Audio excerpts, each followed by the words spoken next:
Sports with Sean Caravilles. Well, Chris Froome remains firmly in control of the yellow jersey after a brutal stage 18 of the Tour de France. Here's BBC 5 Live.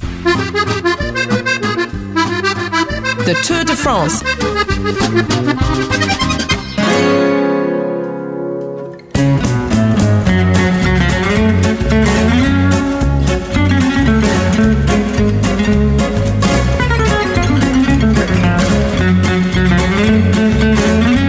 Welcome to Bespoke at the Tour de France. I'm OJ Borge. Fabulous location that we've chosen here. We're just by, and this is after 3 weeks of being in France, so this is how much French I have learned. We're by a lac, which means lake in French, doesn't it, Simon Brotherton? Coming on in leaps and bounds, clearly, OJ. Brilliant, isn't it? And you're a big fan of me using the word lac, aren't you, Rob Hales? I am. Which lac is it? Because I've literally just been dropped in from the stage finish, and I have no idea where we are. We're in Embrun again, which is where our hotel was. We're actually I've been here twice already this week. We haven't been here since this morning, in fact. Yeah, but we thought what we thought was nice, because I know you like a view of the Alps. Behind us, where we're sat, is the Alps, which are sort of turning pink in the evening sunshine. Behind there somewhere is the Izoard, cold Izoard, which was what today's stage was all about. We knew it was going to be a vital stage. It was one of those stages where Chris Froome either would or wouldn't hold on to that yellow jersey. And this is what happened today.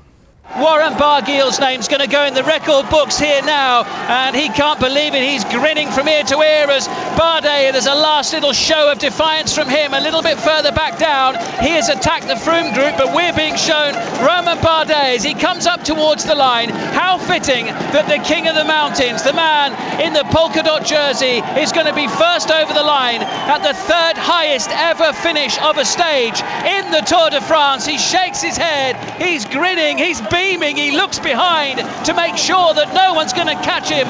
The tricolour flags wave high up in the alpine sky as Warren Barguil crosses the line as the winner of the Queen stage of the Tour de France. Atapuma's going to come in, and here comes Bardet now, sprinting for all his worth, round the corner, up towards the summit, and he's only about a second in front of Chris Froome. Bardet now comes up to the line, they've given everything, but Chris Froome was equal to it. Froome's going to try and sprint past Bardet at the end. The two of them cross the line together. Rigoberto Urán is just a second behind.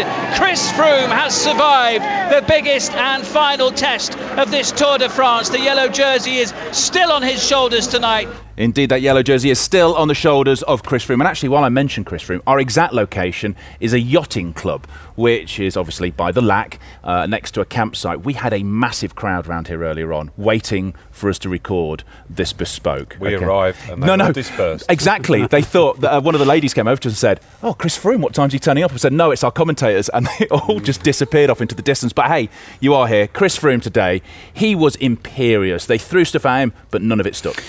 Yeah, they didn't throw as much at him as I thought they might, probably because they weren't able to. Yes, he was imperious. He's shown yet again that he's the strongest rider in the race. I think that we knew Romain Bardet would have a go, and he did. His team went to the front, coming into the bottom of the last climb. They rode really hard. Before long, he found he didn't have any of them left, and he was on his own. We only really saw one decent acceleration from Bardet. Froome was on it straight away. The rider who I thought might have attacked today and didn't, presumably just wasn't able to, was Rigoberto Urán, because Urán every day in the mountains so far has followed, but has followed swiftly. And I had the feeling that today would be the day when he would go on the offensive. He's looked to be strong to me, and I thought he was saving it all up for today. And when it came to it, obviously he didn't have it. So all credit to Froome and to Sky and the tactics they put in place as well on the climb at the end. I mean, Kwiatkowski, another great ride from him, among others. And then Landa went off the front as well, up the upper slopes of the climb. It was looking like the plan was going absolutely perfect for Team Sky. 82R for Bardet. They rode on the front. They rode from an awfully long way out. It was kind of their tactic. It was their default tactic. And it looked like it was starting to work, because one by one, the Sky riders were going out the back. They were starting to isolate Chris Froome, but not quite enough. And Landa obviously was sat in fifth anyway on general classification. So when a few attacks went, and then Landa went up the road, and everyone kind of looked, and Chris Froome just went, I'm not chasing. I'm in yellow, but that's my team jersey going up the road. And there was a little bit of a standoff. And then Dan Martin couldn't resist it. Yeah, he just went steaming after to try and close the gap. He went, but and then after a couple of other small attacks, Chris Froome went, and it was almost like, oh my word, Team Sky, they've sent both their riders, they've put them up the road. And it was the one time that Rigoberto Urán actually made a move. It was the right time to do it. It was the right move. He went just on there was a very slight downhill for a few hundred metres inside the last 1,500 on their final climb. And he went and he actually bridged across, brought Bardet with him, and then all of a sudden you had the top 4 on general classification all riding together. Obviously Barguil went for that fantastic win, and fair play to him. He made the move, but he was following again. The toughest attack on that climb was the one by Chris Froome, and that tells us all we need to know. They didn't come close to getting the yellow jersey off his shoulders today, in my opinion. Which is what's so interesting. Now, he came into this, we knew he was changing the way he trained up for it. He didn't really race beforehand. He hadn't won anything coming into the Tour de France because he wanted to peak as he went through the 3 weeks, which he hadn't done before. It's working out perfectly. He has got stronger. Other than that little moment where he lost the yellow jersey to Aru, where he couldn't go up that steep climb, nothing. Which we think was a food issue. I think that's what you thought. Yeah, I think if Chris Froome had come into this Tour as he normally does, he would have faded in this final week, I think, and may very well have struggled. The flip side of that is he may actually have had a bigger buffer coming into this final week, because that's what he has normally been resting on in that final week, is the fact that he's been so far ahead. But this year, this race, it's been so much closer. I've seen people messaging saying, oh, this is the easiest Tour he's won, they've handed to it on a plate. He hasn't won it yet. It is so tight, it is so close. He has had to fight for everything. Okay, he's still on top, but this has not been a walkover by any stretch of the imagination. How hard, okay, so this, if he does win the yellow jersey, if he does take it all the way to Paris, of the 4 tours that he has won, where do you think this one will rank in difficulty, and how impressed we should be that he's won it? I actually think this will be the hardest for him, because it's been so close all the way through. You know, it's been balanced on a knife edge all the way through, and that's a very difficult thing to deal with, mentally as well as physically. Yeah, I mean, other than a couple of days where Aru has had the yellow jersey, okay, Team Sky have had it with Geraint Thomas, obviously from the time trial for the first 5 days, and then Chris Froome, but it's not been, they haven't been sat there, they haven't had to work on the front that much, and probably fortunately for them they haven't had to, because other teams, so it was easier to that extent, wasn't it, I suppose? In that respect, they've been sat back, but they've had to be creative, haven't they? They've had to be so creative with how they've held onto the yellow jersey. Again, today was proper bike racing. It wasn't the usual Team Sky sat on the front and blowing riders out the back and nobody else could go with them. I mean, people have been saying that's what they've been doing because they just can't change their script, unfortunately. But they have had to be creative with their racing. Today, when Landa went, Chris Froome sat back and then he went across. That was... But we saw what the others had got, didn't we, on the lower slopes of that climb, because it wasn't Sky en masse on the front. They were near the front, they were all there. But it was Bardet's team. There were 5 or 6 of them on the front. They were filling the role that we're used to seeing from Sky. They were setting the pace. And they were riding hard. They were trying to shift riders out of the back. It was whittling it down. But they left Romain Bardet on his own. Yes. In the end, he was then isolated with a few Sky riders around Chris Froome. Was it tactical stupidity from AG2R? No, I think they just laid everything down that they could. I mean, they were competing. They have been so strong, but they were competing against someone who already has an advantage and also has a very strong team. So I think they did what they could. In hindsight, could they have changed it?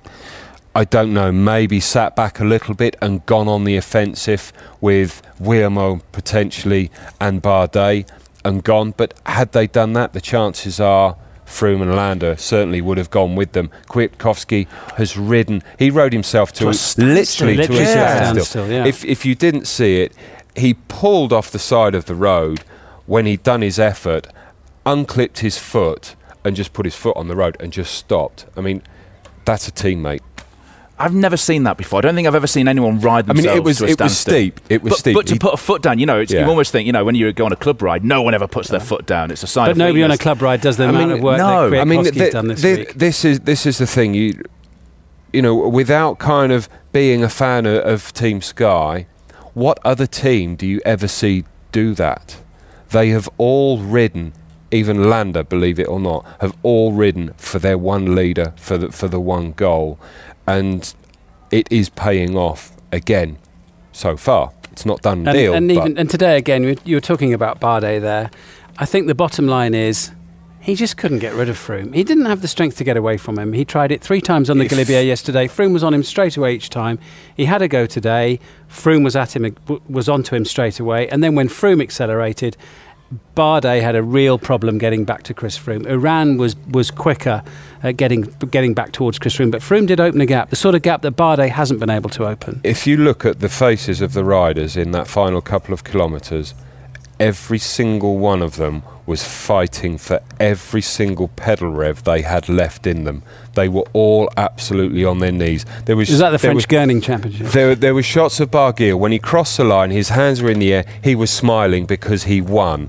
But then there were shots of him. He was laid down and they were attending to him.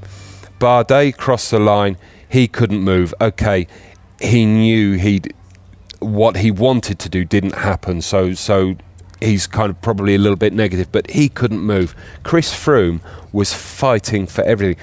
People were saying, Landa, he's not even opened his mouth to breathe. He got dropped today. Okay, he wasn't dropped by far. They were all in absolute pieces today. The Izoard delivered, didn't we? We talked it up. We said it's this mythical mountain, the third highest place. You went up there, didn't you? I did indeed, and it was an amazing road. And I was reading quotes by Henry de Grange, the first ever promoter of the Tour de France, who says that, every time you breathe a sigh of relief, you'll go up another little rise that would stop a mule in its tracks. And it absolutely delivered on the excitement that we wanted to see. It kicks you when you are down, and it really was great to see the racing. Yes, we always want to see the big attacks. We had a few attacks, but everybody was absolutely on their limits. It is a great climb, and it's been used in the Tour de France for nearly 100 years. It was a gravel track for decades, and it's really associated with some of the great champions of the past, people who follow the sport.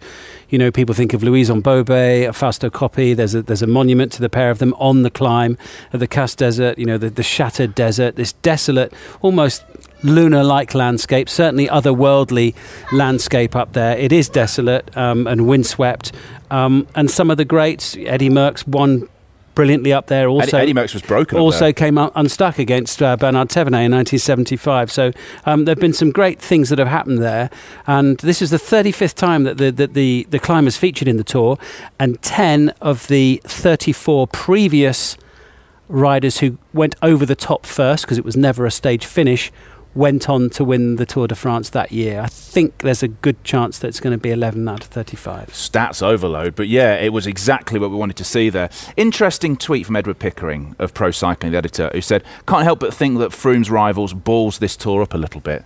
Do you think that's fair, or do you think they have messed up? Do you think they had a chance to beat Froome and they just haven't taken it? I think they've taken pretty much most opportunities they've had. In hindsight, you will always go back and go, if only I did this on this stage, if only I'd done that. But then had you done that and things were different on day one, on day two, then the racing would have evolved probably in a different way anyway. You look at Dan Martin, the time he lost, minute and quarter in that crash where Richie Porte came down.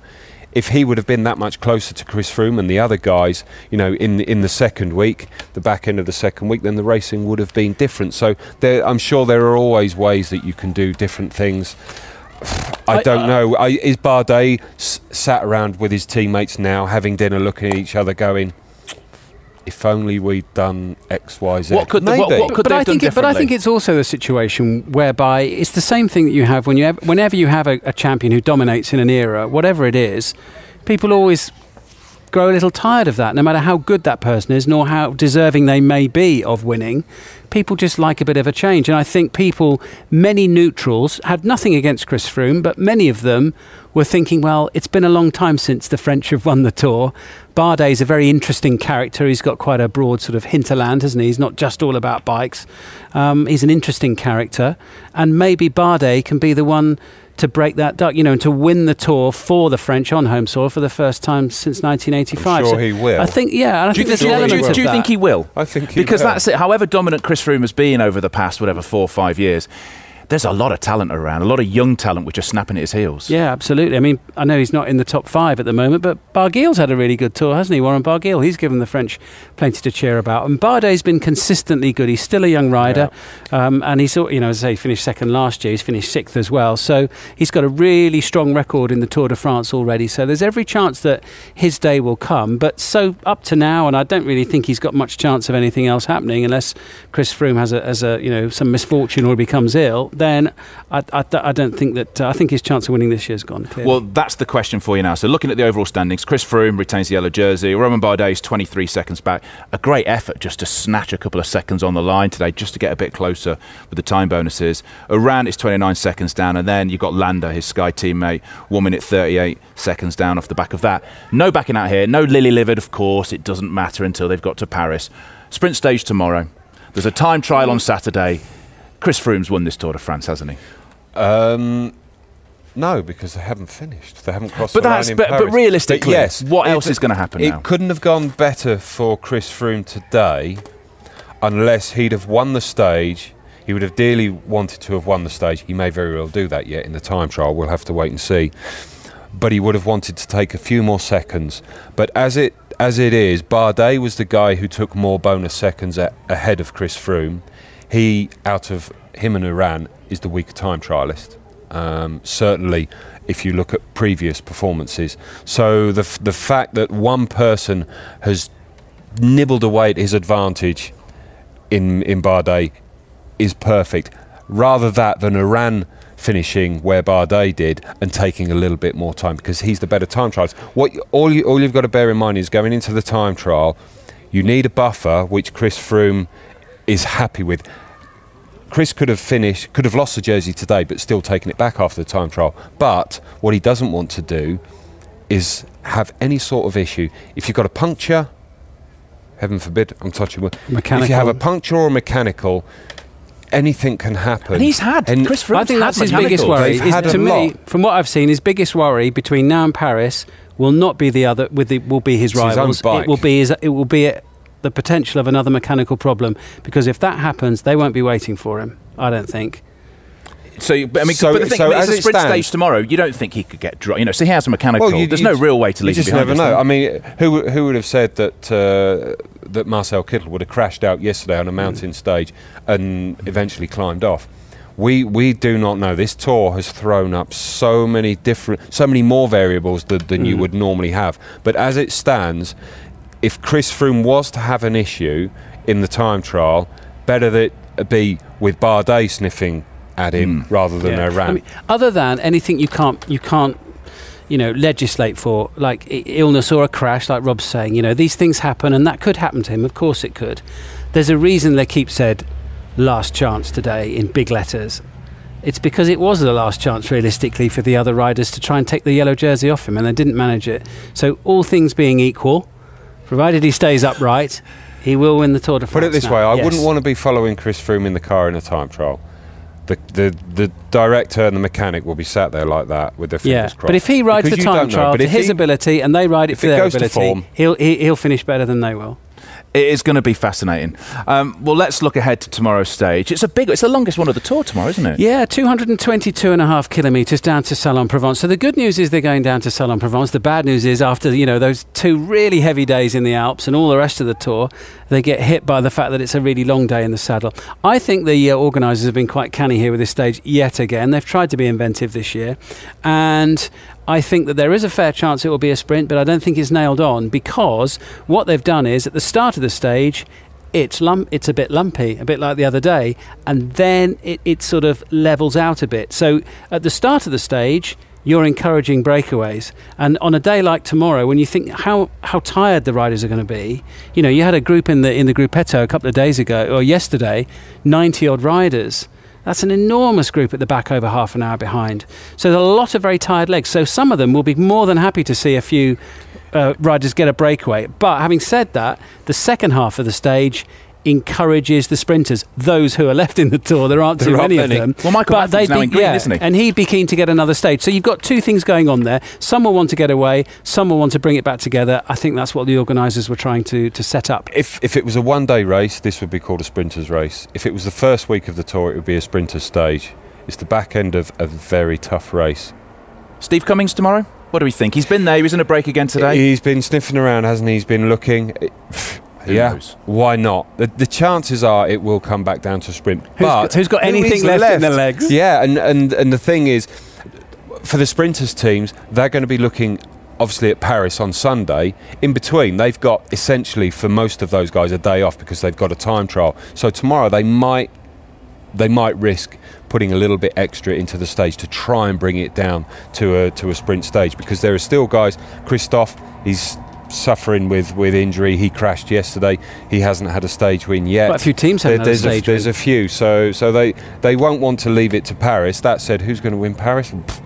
Who's left? Who's getting there? Exactly. Michael Matthews, I want to take it, I'm sure. La Course was the other thing that happened today. It happened on the Izoard before the men's race went up. Now, La Course is a women's race that's been held for the past 2 years, has been on the Champs-Élysées. It's actually been split into two, which I think has confused a lot of people, including Lizzie Dinan, who was also confused by what was actually happening. Yes, indeed. Basically, what they'd done is they'd introduced this race. It was a circuit race around the Champs-Élysées on the Sunday when the men's race arrived for the first couple of years. They're trying to sort of it's an evolving thing, and this year they decided to have a road stage, a 67.5k that finished at the top of the Col d'Izoard. Fair enough, think that's a good idea to have a proper race.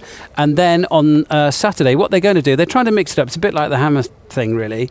They will have the top 20 will ride a handicap race based on where they finished.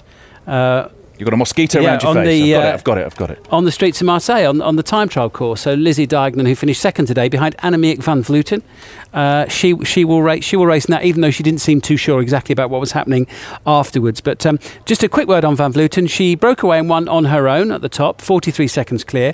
She was the rider, you may remember, in the Olympic Games last year in the women's road race, who had that horrible crash on the descent back down towards Copacabana at the end. Staring the gold we all medal feared in the face. worst for her. That was Annemiek van Vleuten.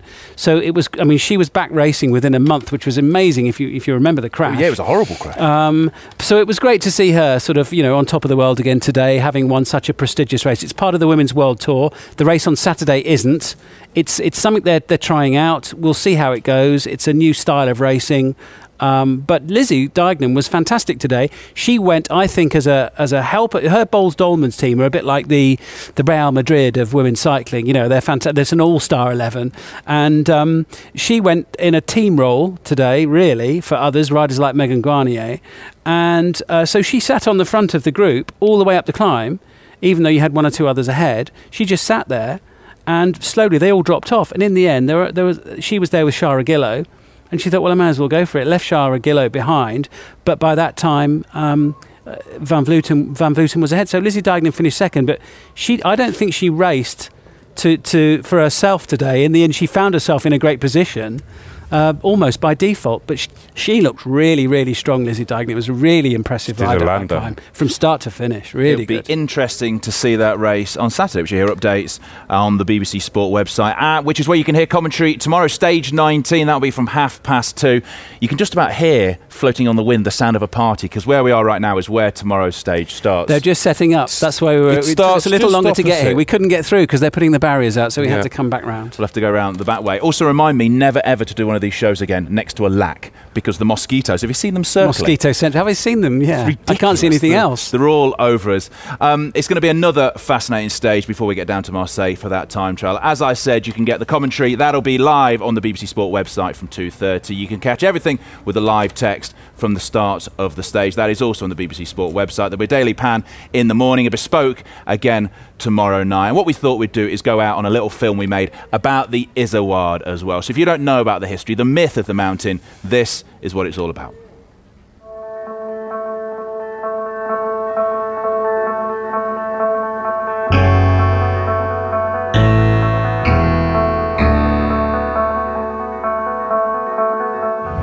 There's not much left that the Tour de France hasn't done. And yes, on the Izoard, yes, the Tour has been over it, famously over it a couple of times. It's never finished at the top, never had a summit finish. Till this year.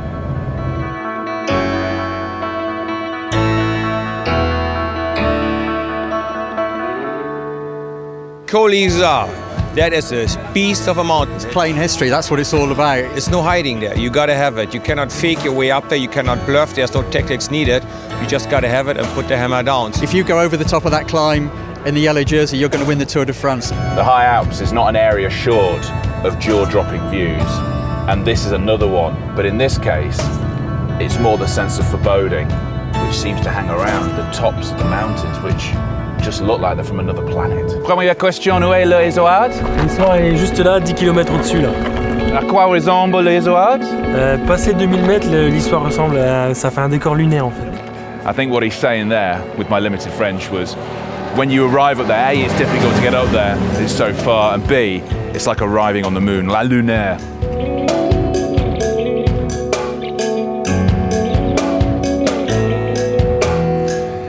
There aren't many mountain stages, especially not in Europe, that end in a desert. Behold, the Cass Desert. And what's really bizarre, the day before the stage goes up there, and we've been to lots of mountaintop finishes over the past 3 weeks, there's been a real sense, a real party, there's people everywhere. There's no one here. Absolutely no one. The Tour de France comes up this hill, possibly deciding what happens this year in less than 24 hours.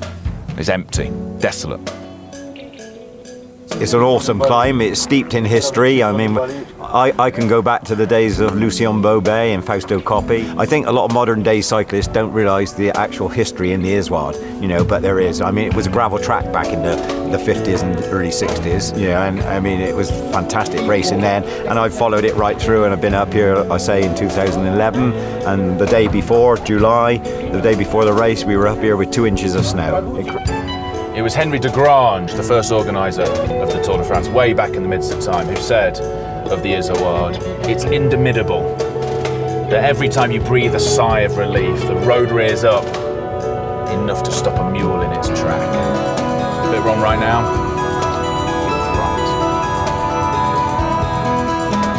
Right. Coppi and Bobet, two of the most famous cyclists ever to have lived, are two of the people who really battled it out over the years on Col d'Izoard. And Louison Bobet famously led the race over. He was actually spectating at the top, and Bobet kind of glanced across to him. He was then in the yellow jersey, as if to say, like, I've done it as well now, Fausto. In fact, Coppi even had some of the soil from the Izoard taken and put into his tomb.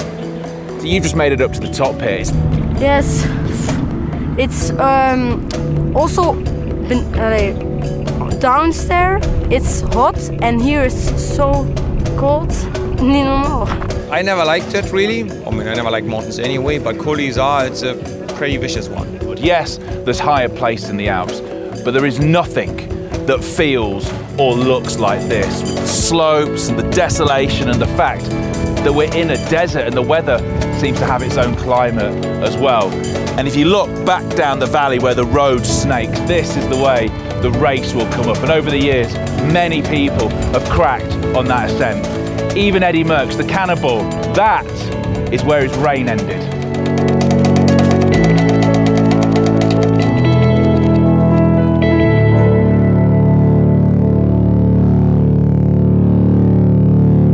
Sports with Sean Caravilles.